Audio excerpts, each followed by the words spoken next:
Hello friends and welcome to VR classes. CG Vyapam मंडी निरीक्षक परीक्षा 2021 की इस तैयारी में आज हम पढ़ेंगे डाइस, हिंदी में इसे बोलते हैं आप पासा। उसके पहले यदि आपने हमारे चैनल को सब्सक्राइब नहीं किया है तो आप सब्सक्राइब जरूर कर लीजिए ताकि वीडियो की नोटिफिकेशन आपको मिलती रहे, और आपको यदि वीडियो पसंद आए तो आप लाइक जरूर करिएगा। तो चलिए स्टार्ट करते हैं आज का वीडियो।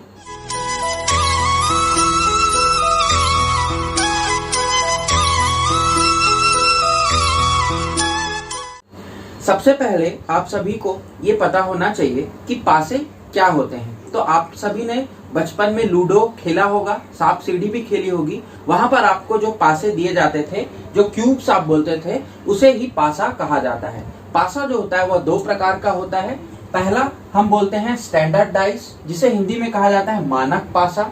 इस मानक पासे से ही आप अपने गेम्स को खेलते थे, लेकिन क्वेश्चन आपको जो आएगा वह आएगा ऑर्डिनरी डाइस का, जिसे कहा जाता है साधारण पासा। क्योंकि मानक पासा जो होता है उसके सारे अपोजिट साइड्स का जो सम होता है, जो जोड़ होता है, वह होता है 7। जैसे 6 के अपोजिट आपको वहां 1 दिखेगा, 4 के अपोजिट 3 दिखेगा और 2 के अपोजिट 5 दिखेगा। तो हर बार आपको कितना मिलेगा? 7 मिलेगा। इसीलिए उसे मानक पासा स्टैंडर्ड डाइस कहा जाता है।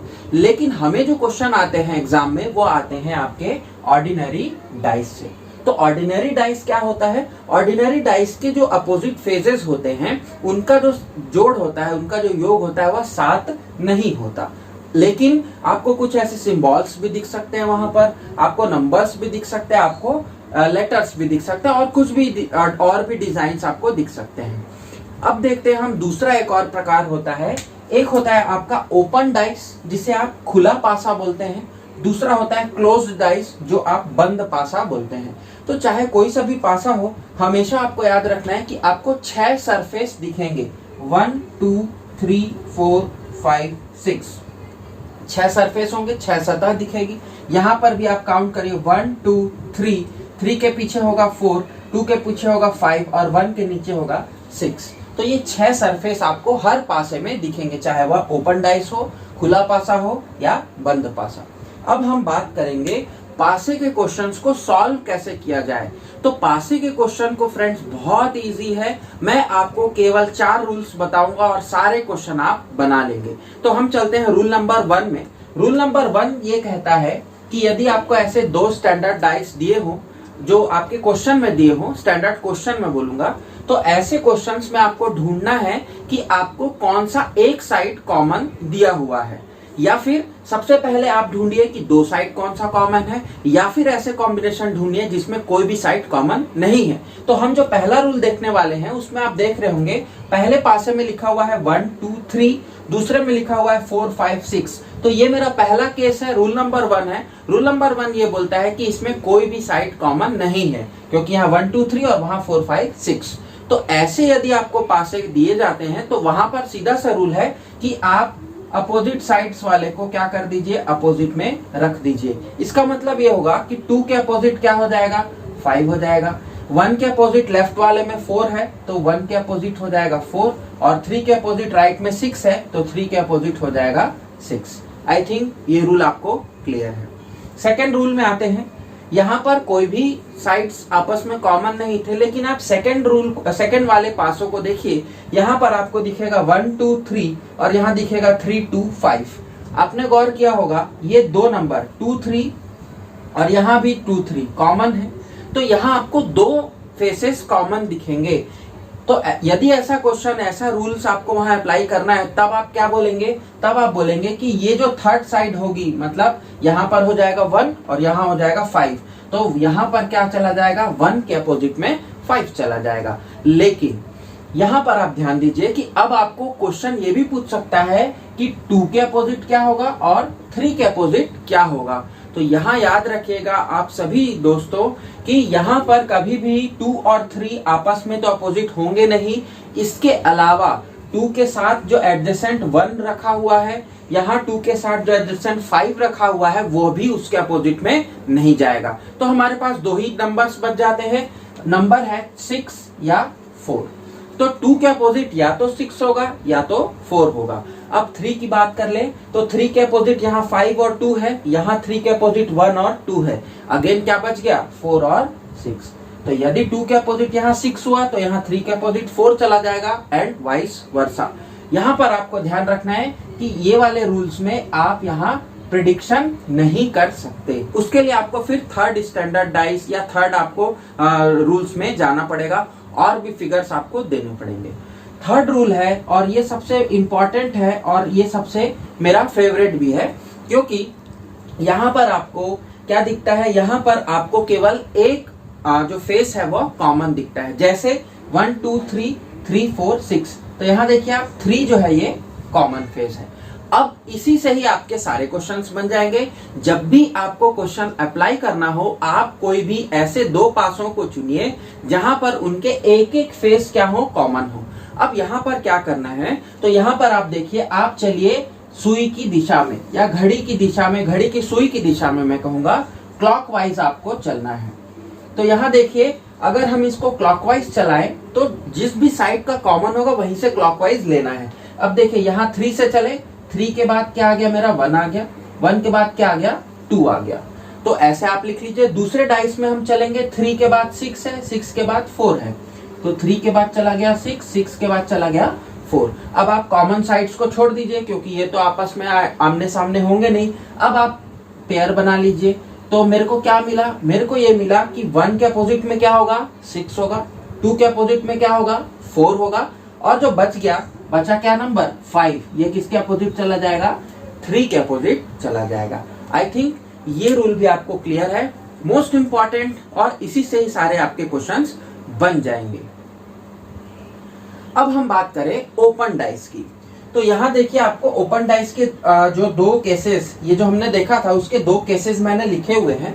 ओपन डाइस में सीधा सा रूल ये होता है कि एडजेसेंट साइड एक छोड़ करके जो तीसरा होगा, मतलब पहले के बाद दूसरा छोड़ करके जो तीसरा होगा, वह आपस में एक दूसरे के अपोजिट हो जाएंगे। जैसे यहाँ पर C के अपोजिट क्या हो जाएगा D, और यहाँ B के अपोजिट क्या हो जाएगा E। तो इसमें मैं लिखूंगा C के अपोजिट D और B के अपोजिट E। बचा हुआ साइड F और A, ये आपस में क्या हो जाएंगे, अपोजिट हो जाएंगे। आई थिंक ये भी आपको क्लियर है। अगर आपको कुछ इस तरह से क्वेश्चन आए तो यहाँ पर भी आप लगा लीजिए, A के अपोजिट C हो जाएगा और B के अपोजिट हो जाएगा F। तो बचा क्या D और E, ये आपस में क्या हो जाएंगे, अपोजिट हो जाएंगे। तो यहाँ चलेगा A के अपोजिट C, B के अपोजिट F और D के अपोजिट E। आई थिंक ये वाला भी आपको रूल क्लियर है। अब हम कुछ क्वेश्चंस करेंगे जो व्यापम के एग्जाम में आपको पूछा गया है, जिससे आपका कंसेप्ट और भी पुख्ता हो जाएगा। तो चलिए बनाते हैं कुछ क्वेश्चंस। सबसे पहला क्वेश्चन आप देखें तो आपको देखकर ही समझ में आ जा रहा है कि यह किसका क्वेश्चन है। तो यह है आपके ओपन डाइस का क्वेश्चन। ठीक है, यहाँ पर आपको क्या दिया हुआ है, एक ओपन डाइस दिया हुआ है, और इस ओपन डाइस को आपको 4 फिगर्स आपको क्वेश्चन में दिए थे। सपोज ये A हो गया, ये B हो गया, ये C ऑप्शन और ये आपका D ऑप्शन। तो अब देखना है कि इनमें से कौन सा फिगर इस ओपन डाइस को कंप्लीट करता है। जब आप इस डाइस को फोल्ड करेंगे तो इनमें से कौन सा फिगर वहां बनेगा। अभी अभी हमने देखा है कि ओपन डाइस में जब हम प्रॉब्लम्स बनाते हैं तो एक सरफेस छोड़ करके जो तीसरा सरफेस होता है पहले के साथ में, वो क्या हो जाता है, अपोजिट हो जाता है। तो यहाँ से देखते हैं, तो चलिए लगाते हैं अपना रूल। तो रूल ये बोलता है कि इस फर्स्ट फेस के अपोजिट कौन सा आएगा, थर्ड फेस आएगा। इस सेकंड फेस के अपोजिट कौन सा आएगा, फोर्थ आएगा, और जो आपस में बच गए वो आपस में अपोजिट हो जाएंगे। इसका मतलब कि मेरा जो टारगेट है वह टारगेट के साथ में आएगा, सेकंड ट्रायंगल है वह ट्रायंगल के साथ में अपोजिट होंगे, और बाकी जो बचे हैं जो डॉट विथ स्क्वायर है वो दोनों आपस में अपोजिट हो जाएंगे। अब आपको क्या ढूंढना है, आपको क्वेश्चन के जो ऑप्शंस हैं उनमें ये देखना है कि ये दोनों फिगर आपस में कहीं एडजेसेंट साइड में तो नहीं है, क्योंकि देखिए जब 2 फिगर आपस में अपोजिट होंगे तो वो कभी भी आसपास नहीं रह सकते, तो एडजेसेंट में वो नहीं होगा। अब हम ढूंढते हैं क्वेश्चंस में। ऑप्शन ए को देखिए, तो ये जो टारगेट है इसके एडजेसेंट में ही क्या दिया हुआ है, टारगेट। तो ये दोनों तो अपोजिट थे, तो ये फर्स्ट फिगर तो बिल्कुल नहीं होगा। सेकंड ऑप्शन को देखते हैं। सेकंड ऑप्शन में देखिए एक ट्रायंगल दिया हुआ है, एक टारगेट और एक ये स्क्वायर ब्रैकेट स्क्वायर दिया हुआ है। तो हो सकता है, हम थोड़ा सा वेट करेंगे। आप जल्दबाजी में ऑप्शंस को टिक नहीं करिएगा, 5 से 10 सेकंड रुक जाइएगा, सोच करके पूरे ऑप्शंस को देख करके आप करिएगा। थर्ड ऑप्शन देखते हैं, तो दोनों स्क्वायर आपस में एडजेसेंट हैं, ये भी नहीं होगा, और दो ट्रायंगल आपस में एडजेसेंट है, ये भी नहीं होगा। मतलब हमारा जो आंसर हो जाएगा बी। आई थिंक ये क्वेश्चन आपको क्लियर है। सेकंड क्वेश्चन की ओर चलते हैं। क्वेश्चन में 3 आपको ऐसे पासे दिए हुए थे और इन 3 पासों में आपको बताना था कि कौन सा साइड x के अपोजिट होगा। ये जो x है इसके अपोजिट में कौन सा साइड होगा। चलिए सॉल्व करते हैं। ऑप्शंस 4 दिए हुए थे, 0 दिया हुआ था या O बोलिए, डॉट दिया हुआ था, रेक्टेंगल और स्टार। अब इसको सॉल्व करते हैं। तो फ्रेंड्स आप लोग ये ध्यान दीजिएगा कि हमारा जो टारगेट फिगर हो गया या टारगेट डाइस हो गया, वहां पर वो सिंबल आपको दिखना चाहिए। तो x कहां पर है, तो x देखिए इन दोनों में है। अब यहाँ ध्यान दीजिएगा कि x के साथ में यहाँ डॉट है और यहाँ स्टार है। यहाँ x के साथ में ये मान लीजिए कुछ ऐसा सिंबल है, m जैसा बोल सकते हैं, और एक सर्कल है या O है। तो यहाँ देखिए मेरा रूल नंबर 3 लग जाएगा। रूल नंबर 3 क्या बोलता है कि यदि एक ही फेस आपस में कॉमन हो तो आप क्या चलेंगे, क्लॉकवाइज चलेंगे। तो आप यहाँ से क्लॉकवाइज चलिए, आप यहाँ से क्लॉकवाइज चलिए। तो यहाँ से क्लॉकवाइज जाएंगे तो x है, स्टार है और डॉट है। यहाँ क्लॉकवाइज चलेंगे तो x है, देन दिस m फिगर है और यहाँ 0 है।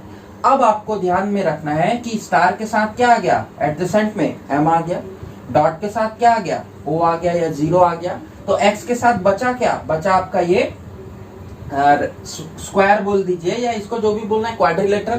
तो x के साथ क्या आ जाएगा, ये आ जाएगा मेरा क्वाड्रिलेटरल या स्क्वायर। तो आंसर क्या आ जाएगा, आंसर आ जाएगा आपका C। आई थिंक ये भी आपको क्लियर है। देन हम चलेंगे नेक्स्ट क्वेश्चन की ओर। यहाँ क्वेश्चन में पूछा है लेटर अपोजिट टू E। अब आप ध्यान दीजिए, मैंने अभी आपको बताया, यहाँ देखिए 3 दिए हुए थे, लेकिन आपको 3 से कितने भी दे सकते हैं, डजंट मैटर। 1 2 3 4 आपको केसेस दिए हुए हैं। आपको निकालना है E के अपोजिट। अब आप ढूंढिए, यहाँ E है, नहीं है, यहाँ E है, नहीं है, यहाँ E है। तो आप अब इस E के साथ में आप किसी भी एक फिगर को और ले लीजिए और 2 डायग्राम को या 2 कंडीशंस को आप कंपेयर करिएगा। चलिए करते हैं। यहाँ देखिए F और D है, यहाँ देखिए F और D है। मतलब ये 2 साइड यहाँ क्या चले गए, ये 2 साइड चले गए कॉमन। मैंने आपको बताया था कि जब 2 साइड कॉमन होते हैं तो तीसरा साइड अपने आप एक दूसरे के अपोजिट आ जाता है। तो हमको तो आंसर यहीं से मिल गया। मतलब E के अपोजिट क्या आ जाएगा, E के अपोजिट आ जाएगा B। Answer will B B। इसमें आप और भी कंडीशंस लगा सकते हैं, ऐसे ही आपको ढूंढने पड़ेंगे कॉमन वाले फिगर्स। नेक्स्ट क्वेश्चन की ओर चलेंगे। नेक्स्ट क्वेश्चन ये बोलता है कि इन दिए गए 4 में से आपको बताना है कि 5 के अपोजिट क्या होगा। नंबर 5 के अपोजिट में उसके सामने कौन सा नंबर आएगा। देखिए यहाँ पर 5 है, नहीं है, यहाँ पर 5 है, नहीं, यहाँ 5 है। तो मैं इस 5 को लूंगा और इस वाले को डायग्राम को लूंगा। तो आप कोई सा भी ले सकते हैं, डजंट मैटर, आपको आराम से वही फिगर मिलेगा। मैं यहाँ दोनों केस आपको समझा दूंगा। आप 2 कॉमन साइड ले सकते हैं, 1 कॉमन साइड भी आप ले सकते हैं, आंसर मेरा वही आएगा। इन दोनों को लेते हैं। यहाँ देखिए 6 है, 4 है, यहाँ भी 6 है, 4 है। अल्टीमेटली आंसर क्या आ गया, 5 के अपोजिट 2 आ गया। लेकिन अब हम बात करेंगे कि सिंगल कॉमन फेस की। इन दोनों को अब मिलाइए। यहाँ देखिए 4 6 5, यहाँ 4 1 2, कॉमन क्या चला गया मेरा, 4 चला गया। अब क्या चलना है, क्लॉकवाइज चलना है हमको। तो क्लॉकवाइज चलेंगे। 4 के बाद 6 के बाद 5 यहाँ चले। सेकंड में चलेंगे 4 के 1 और 2, 4 के बाद 1 के बाद 2। मतलब 6 के अपोजिट क्या आ गया, 1 आ गया। 5 के अपोजिट क्या मिल गया मेरे को, 2 मिल गया। आंसर अभी भी वही मिला। और 4 के अपोजिट पूछेगा तो 3 मिल जाएगा। तो इससे आप कोई से भी नंबर का दिए गए, कोई से भी, चाहे 5 बोले, 1 बोले, 2 बोले, उसका आप आराम से निकाल सकते हैं। आई थिंक ये दोनों रूल्स आपको एक ही क्वेश्चन में बता दिया। इसके अलावा कोई भी रूल काम नहीं करता है। आप बस इतना ही समझ लीजिएगा, आपसे पासे के क्वेश्चन 101% बन जाएंगे। नेक्स्ट है लास्ट क्वेश्चन, एक और ले लेते हैं ओपन डाइस का। ये देखिए आपको एक ओपन डाइस दिया हुआ है और 4 आपको ऑप्शंस दिए हैं। खैर चौथा तो नन ऑफ द अबव है। तो यहाँ पर आपको अगेन ओपन डाइस का रूल लगाना है। ओपन डाइस में हमने देखा कि एक छोड़ करके तीसरा जो है वो अपोजिट हो जाता है। मतलब ए के अपोजिट क्या हो जाएगा, सी हो जाएगा। डी के अपोजिट क्या हो जाएगा, डी। और एफ और ई आपस में अपोजिट, मतलब ए के अपोजिट बी, सॉरी ए के अपोजिट आ जाएगा सी, बी के अपोजिट आ जाएगा डी और ई के अपोजिट आ जाएगा एफ। अब आप अगेन कंडीशन लगाइए कि जो अपोजिट होंगे वो आपस में एडजेसेंट नहीं होंगे, आजू बाजू में वो नहीं हो सकते। तो यहां देखिए ए के अपोजिट में सी है, तो ए और सी आपस में एडजेसेंट है, ये फिगर तो बिल्कुल नहीं हो सकता। सी को मैं देखता हूं, बी के अपोजिट सी और बी के अपोजिट डी, तो यहां देखिए बी के अपोजिट में डी है, ये वाला भी फिगर कैंसिल हो गया क्योंकि यहाँ बी और डी आपस में क्या है, एडजेसेंट है, नहीं होगा। अब थर्ड को चेक करिएगा क्योंकि फोर्थ ऑप्शन नोटा है, आप जल्दबाजी में बी मत मार दीजिएगा, हो सकता है कि आपका बी भी गलत हो जाए, ऐसे ही ध्यान रखना है आपको। देन हम चलेंगे यहाँ चेक करेंगे, ए के अपोजिट में बी हो सकता है, बी के अपोजिट में एफ बिल्कुल हो सकता है और ए के अपोजिट में भी एफ बिल्कुल हो सकता है। Answer will be B only, क्योंकि यहां पर आपके अपोजिट साइड्स वाला जो कंडीशन है वो फुलफिल नहीं हो रही है और एडजेसेंट साइड भी अलग अलग दिए हुए हैं।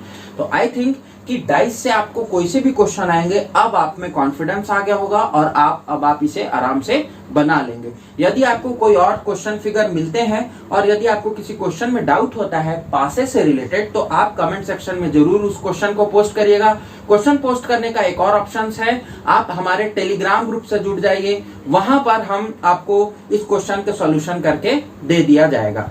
तो आज की इस वीडियो में इतना ही, नेक्स्ट वीडियो में हम मिलेंगे एक और टॉपिक के साथ। मंडी निरीक्षक परीक्षा की तैयारी आप जारी रखिए और ऐसे ही अपनी तैयारी को और अच्छे से करते रहिए। वीडियो आपको पसंद आए तो लाइक जरूर कर लीजिएगा, सब्सक्राइब नहीं किए हैं तो सब कर लीजिएगा। तो अगले वीडियो में मिलेंगे। That's all for today, thank you very much.